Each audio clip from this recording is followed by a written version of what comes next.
So we've talked about measures of central tendency. Those are going to be the sort of central or middle points of a distribution. But in order for us to really understand a distribution, we also need to understand how scores are different from each other. Central tendency tells us sort of how scores are the same as each other, what's the average of a score. But variability is going to tell us about how scores are different from each other. So its very definition, variability is how scores differ from each other. We're going to talk about 3 different measures of variability: the range, the variance, and the standard deviation. The range is a really crude but helpful measure to calculate. It's really rough because you simply are going to take the highest value score and subtract from that the lowest value score.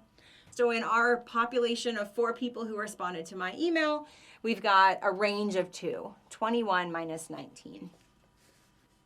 The range gives you a really practical sense of how your data feel. It tells you what's the youngest person enrolled at UGA and what's the oldest person enrolled at UGA. But it's really rough because it doesn't really tell you how common those extreme scores are.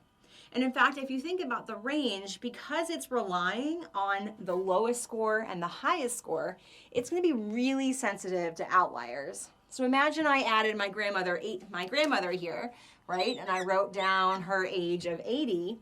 Well, she, as an outlier, is now going to have the highest score. So the range is going to be 61. It went from 2 to 61 just because one person got enrolled in the class. So the range is useful for us to have some idea of the scope of our data, but it's not that useful mathematically. Instead, we're going to use 2 different mathematical calculations of variability pretty frequently. They're actually really closely related to each other, but they are used in different places because one of them is in squared units and one of them is in raw units. So let me just write the symbols for these down so you can get a sense of exactly how closely related they are. We're going to be talking about variance, which I'm going to call sigma squared. So this is the lowercase sigma. This is variance, sigma squared. And the standard deviation is just going to be sigma. Now, you don't know how to calculate these yet, but you can see how closely related they are. The standard deviation is just the square root of the variance. What both of these metrics are going to do is tell us on average how far apart scores are from the mean. So on average, how far apart are scores from the mean? And the way we calculate these scores is by taking into account the squared deviation scores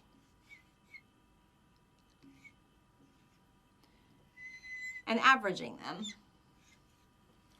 Now this is the formula for the population level variance. If you've taken statistics before, you may know that there's a different formula that we'll use when we're talking about a sample.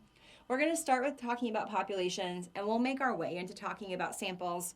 I will make sure you know when to use that other formula. For now, I want you to look at the components of this formula and get to know them really well. This unit right here, x minus mu, that's an individual score's deviation score. So every x value also carries with it some distance from the mean. You may remember that in every population distribution, and this is true for samples too, that this is always going to equal 0. So if I just took the sum of every deviation score, I'm always going to end up with 0. I can't really use that route then if I want to talk about the average distance of scores from the mean, because every population is going to have a mean of 0 and then a variance of 0. Instead, what we do to get around that mathematically is we square those deviation scores. You'll sometimes hear that this whole numerator, the sum of the squared deviation scores, let me say that again, the sum of the squared deviation scores is referred to as a unit called SS, the sum of squares. I have a whole trick for calculating variance where I use this table to keep numbers organized so you don't make as many mathematical mistakes. And I'm going to show you how to do that in a separate video.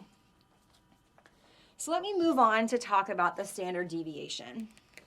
So the standard deviation is simply going to be the square root of the sum of squares